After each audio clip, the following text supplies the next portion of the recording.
আজ আমরা এসেছি দ্বিতীয় পর্বে, তার সপ্তক রিয়াজের দ্বিতীয় পর্ব। প্রথম পর্বে আমরা অনেকগুলো বেসিক রিয়াজ শিখেছিলাম আর 15 মিনিটের স্পেশাল রিয়াজ শিখেছিলাম। কিভাবে দৈনন্দিন আপনি 15 মিনিট এই সমস্ত যে ইন্ডিভিজুয়ালি রিয়াজগুলো আমি আলোচনা করেছিলাম সেগুলোকে কম্বাইন্ড করে 15 মিনিটের মধ্যে আপনাদেরকে জানিয়েছিলাম কিভাবে আপনারা প্র্যাকটিস করবেন। আশা করি আপনারা এই প্র্যাকটিসটা থেকে অনেকেই উপকৃত হয়েছেন, আর যদি উপকৃত হয়ে থাকেন তাহলে অবশ্যই আমাকে কমেন্ট বক্সে কমেন্ট করে জানান, তাতে আমার উৎসাহ আরও বাড়বে এবং আপনাদের জন্য আমি আরও নতুন নতুন টেকনিকের সাথে নতুন নতুন রিয়াজের প্রসেস আপনাদের সাথে আমি শেয়ার করব, যেটা আপনাদের যে কোনো বয়সের শিক্ষার্থীর জন্য খুবই একটা গুরুত্বপূর্ণ আর উপযোগী ভিডিও হবে। তাহলে আজকে আমরা সেকেন্ড পর্বে আলোচনা করব যে কিভাবে আমরা কোন রাগের মাধ্যমে আমাদের তার সপ্তককে খুব সুন্দরভাবে মজবুত করতে পারি।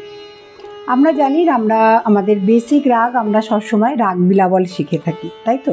কারণ বিলাবলটি হলো একটা শুদ্ধ স্বরের রাগ, আর শুদ্ধ 7টি স্বর সবার প্রথমে আমরা আমাদের গলায় সেট করি, কারণ এই 7টি স্বর হলো আমাদের ন্যাচারাল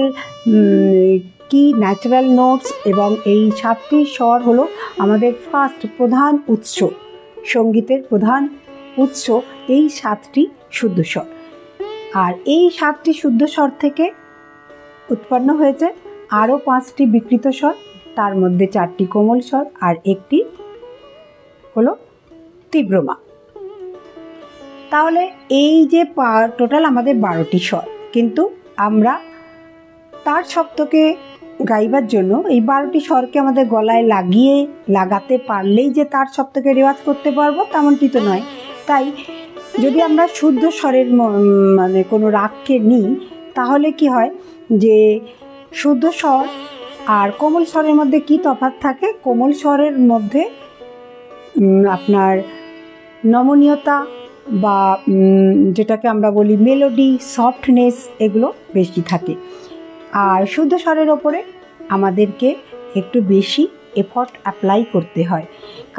যখন আমরা হায়ার অক্টিভে মনে করুন একটা রেঞ্জকে বাড়াবো, সাপোজ এই যে প্রথম পর্বের যে রিয়াজগুলো আপনারা করেছেন, এই রিয়াজের মাধ্যমে আপনাদের গলা মধ্য সপ্তকের সা থেকে হায়ার অক্টিভ মানে তার সপ্তকের সা পর্যন্ত সেট হয়ে গেছে, ঠিক আছে? এইবারে সা পর্যন্ত তো থেমে থাকলে আমাদের হবে না, আমাদের গলাকে অ্যাটলিস্ট গা কিংবা মা পর্যন্ত নিয়ে যেতে হবে। তো ফার্স্ট আমরা কোন স্বরকে নেব? গা। তাহলে আমাদের হায়ার অক্টিভে প্রথম আমাদের টার্গেট নোট কি হবে? গা। তাহলে এই গাটা যদি আমরা কোনো শুদ্ধ রাগের মাধ্যমে করি অবশ্যই করতে পারি, কিন্তু সেখানে আমাদের গলার ওপরে স্ট্রেনটা বেশি হয়। হয়তো ইয়াং এজের স্টুডেন্টদের জন্য প্রবলেম হবে না, কিন্তু যারা একটু এজ হয়ে গিয়েছে, মনে করুন 40+ বা অনেক সময় 35-এও এই প্রবলেমগুলো দেখা যায়, বা একটু বেশি বয়সে যারা শিখছেন তাদের গলায় কিন্তু চট করে ওই স্ট্রেনটা আসে। তাই আমরা যদি এমন একটা রাগকে খুঁজি যেই রাগের মাধ্যমে, যেই রাগের সাহায্যে আমরা আমাদের টার্গেটে খুব সহজভাবে পৌঁছে যেতে পারি, ঠিক আছে? তাহলে চলুন আমরা শুরু করি সেই রাগের মাধ্যমে আজকের রিয়াজটা।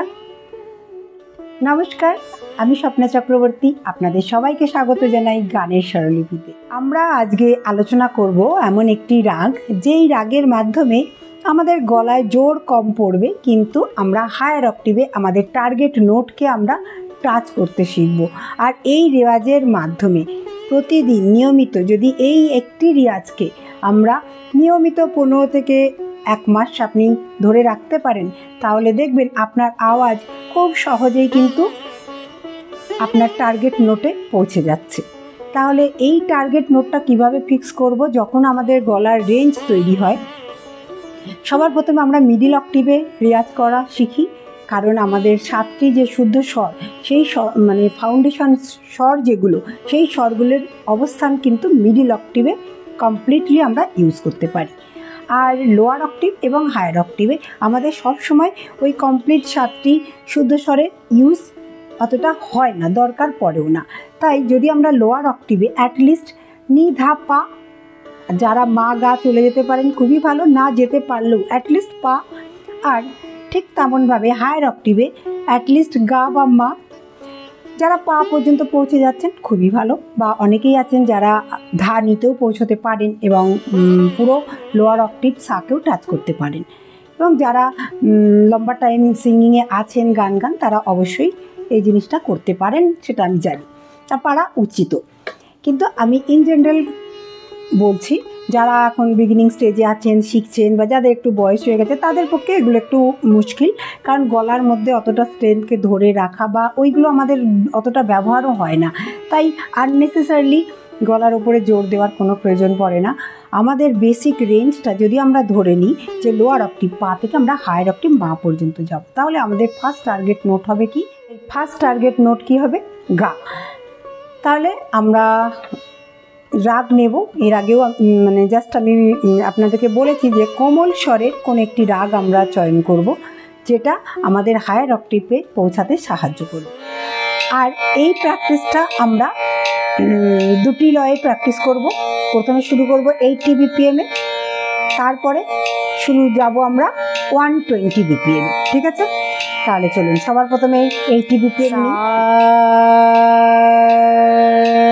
যদি আমরা শুদ্ধ স্বরের কোনো রাগ নিই, তাহলে হায়ার অক্টিভে সায়ের পরে শুদ্ধ স্বরের প্রথম স্বর কোনটা আসবে? রে।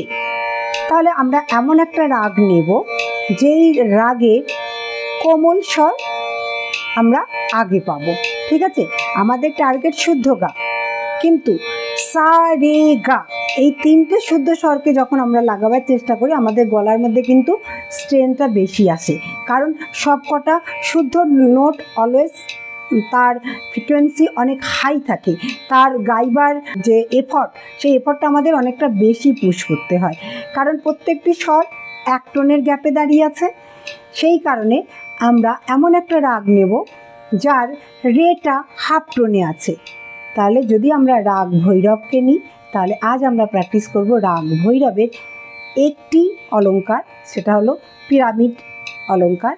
সেই পিরামিড অলঙ্কারটাকেই যদি আপনি 15 দিন থেকে 1 মাস প্র্যাকটিস করেন, আপনার গলা খুব সহজে হায়ার অক্টিভ মানে আপনার ভোকাল রেঞ্জের কাছে পৌঁছে যাবে। 80 BPM-এ প্রথমে মেট্রোনমটা রাখবো, আর এই মেট্রোনমের অ্যাপ ডেসক্রিপশানে দেওয়া আছে, আপনারা ডাউনলোড করে নিতে পারেন। সা রে গা মা পা ধা